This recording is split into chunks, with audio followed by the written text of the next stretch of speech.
এমন বিপদ মাঝে মাঝে হয় না, দেয়ালে পিঠ থেকে যায়, চোখে মুখে অন্ধকার। ওই মুহূর্তে বিশ্বনবী স্পেশাল দুইটা দোয়া পড়তেন।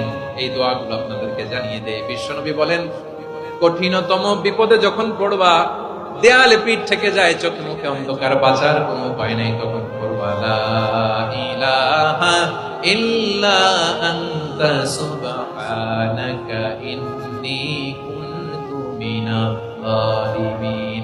আল্লাহ, তুমি ছাড়া কোনো ইলাহ নাই, তুমি পবিত্র, নিশ্চয় আমি জালিমদের অন্তর্ভুক্ত। প্রিয় ভাইয়েরা, বিপদে পড়লে বিশ্বনবী আরো একটা দোয়া পড়তেন, লা ইলাহা ইল্লাল্লাহুল আযীমুল হালিম, লা ইলাহা ইল্লাল্লাহু রাব্বুল আরশিল আযীম, লা ইলাহা ইল্লাল্লাহু রাব্বুস সামাওয়াতি ওয়াল আরদি ওয়া রাব্বুল আরশিল কারীম।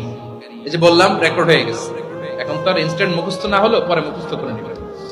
আল্লাহ ছাড়া কোনো উপাস্য নাই, তিনি সুমহান, মহা সহিষ্ণু।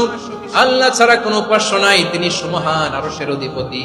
আল্লাহ ছাড়া কোনো উপাস্য নাই, তিনি আকাশের মালিক, জমিনের মালিক, তিনি সুবিশাল আরশের অধিপতি। সুবহানাল্লাহ পড়েন। এই দোয়াটা কেউ যদি পড়ে যদি এর ওসিলা করে দোয়া করে, তাকে বিপদ থেকে মুক্তি দেয় কে?